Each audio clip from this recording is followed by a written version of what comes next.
রাঙামতি তীরন্দাজ ধারাবাহিকের আজকের পর্বে ধারাবাহিকের শুরুতে আমাদের বসু কুটিরে দেখানো হয়। বিন্দা আহিরিকে বলে, আমি বলেছিলাম না আহিরি, রাঙা সম্পূর্ণ নাটক করছে। ও শুধুমাত্র প্রমাণ পাওয়ার জন্য আমার ঘরটা সার্চ করেছে, আর শুধু আমার ঘরটা সার্চ করবে বলেই ও পুজোতেও যায়নি। তুমি একটা বিষয় বুঝতে পারছো আহিরি, রাঙা কিন্তু আমাকে সন্দেহ করছে। আর রাঙা শুধু আমাকে সন্দেহ করছে তাই নয়, রাঙা তোমাকেও সন্দেহ করছে। তুমি একদম ভুল ভাবছো আহিরি, রাঙার মাথায় কোনো গন্ডগোল নেই।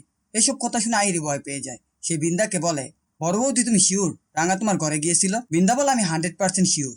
আমি পুরোপুরি নিশ্চিত রাঙা আমার ঘরে গিয়েছিল এবং সার্চ করেছে। তবে আমি এটাও শিওর সে কোনো প্রমাণ পায়নি, সে আমাকে সন্দেহ করছে। আর আমার এটাও মনে হয় মা এবং একলব্য পুরো বিষয়টা জানে। এরপর তারা আবার নতুন করে প্ল্যান করতে থাকে। আইর বিন্দাকে ভরসা দেয়, রাঙা যতই কোনো কিছু প্রমাণ করার চেষ্টা করুক না কেন, সে কোনোভাবে প্রমাণ করতে পারবে না যে এটাতে আমাদের হাত আছে। আমরা দুজনে এটার সাথে জড়িত।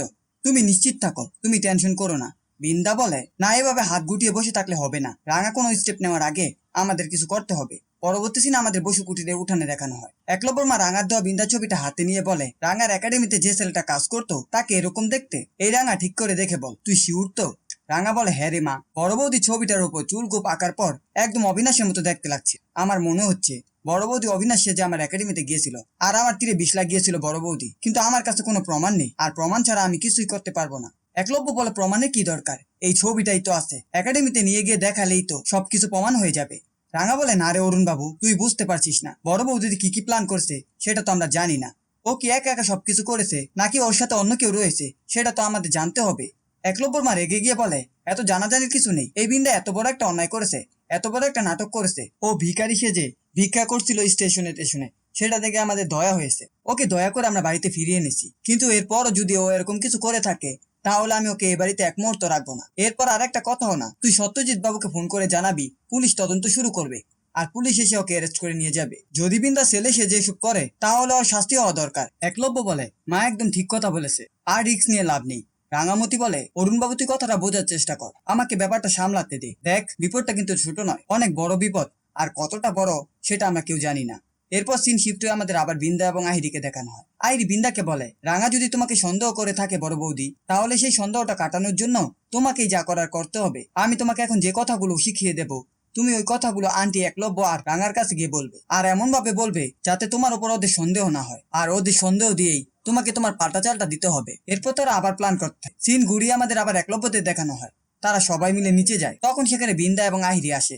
তাদেরকে দেখে রাঙা আবার পাগলের মতো অভিনয় করতে শুরু করে।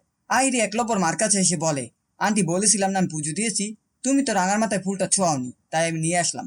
তখন বিন্দা বলে, আহিরি আসছিল তাই আমিও আসলাম, আমারও দু চারটা কথা বলার আছে। বিন্দা রাঙার কাছে এসে বলে, রাঙা তুই আমার ঘরটা সার্চ করেছি সেটা আমি জানি, আমি তোর তীরে বিষ লাগিয়েছি, তোকে তীর মেরে মারতে চেয়েছি, এগুলো সব প্রমাণ করার জন্য তুই আমার ঘরটা সার্চ করেছি। তখন আইরি গিয়ে সেখানে বলে, বড় বৌদি তুমি এসব কি বলছো, রাঙার তো মাথা ঠিক নেই। বৃন্দা বলে, আমি জানি রাঙা এসব অ্যাক্টিং করছে, আর সেই জন্যই আপনাদের বলা আপনারা পুলিশকে বলুন তদন্ত করতে, তাতে সবার ভালো হবে। একথা শুনে একলব্য এবং তার মা অবাক হয়ে যায়। এই বলে আহির এবং বিন্দা সেখান থেকে বেরিয়ে যায়, এবং একলব্যর মা বলে, দেখ আইরি এইসবে নেই আমি সেটা জানি, কিন্তু বিন্দা এসব কি কথা বলছে। রাঙা বলে, বড় বৌদি বুঝে গেছে আমরা তাকে সন্দেহ করছি, তাই হয়তো সে পাল্টা চালে নিজেকে নির্দোষ প্রমাণ করার চেষ্টা করছে। সত্যজিৎ স্যার শুধু একবার হাতের ছাপটা মিলিয়ে নিক, তারপর সব পরিষ্কার হয়ে যাবে। এই সবকিছু আবার আহিরি এবং বিন্দা দরজার বাইরে থেকে শুনছি। শেষ সিন আমরা দেখতে পাই সত্যজিৎ রাঙাকে ফোন করে বলে, তুমি যে ফিঙ্গারপ্রিন্টের ছাপগুলো দিয়েছিলে আমি সেগুলো 2-3টা ফিঙ্গারপ্রিন্ট এক্সপার্টকে দিয়ে পরীক্ষা করিয়েছিলাম। রাঙা বলে, কি বললো ওরা? সত্যজিৎ বলে, আই এম সরি রাঙামতি, ওরা বলো দুটো হাতের ছাপ মিলছে না। এটা শুনে সবাই অবাক হয়ে যায়। এইসব কথা শুনে বিন্দা এবং আহিরি বাইরে থেকে হাসছে। এই ছিল রাঙামতি তীরন্দাজ ধারাবাহিকের আজকের আপডেট। ভিডিওটি ভালো লাগলে চ্যানেলটিকে সাবস্ক্রাইব করে পাশে থাকা বেল আইকনটি অন করুন।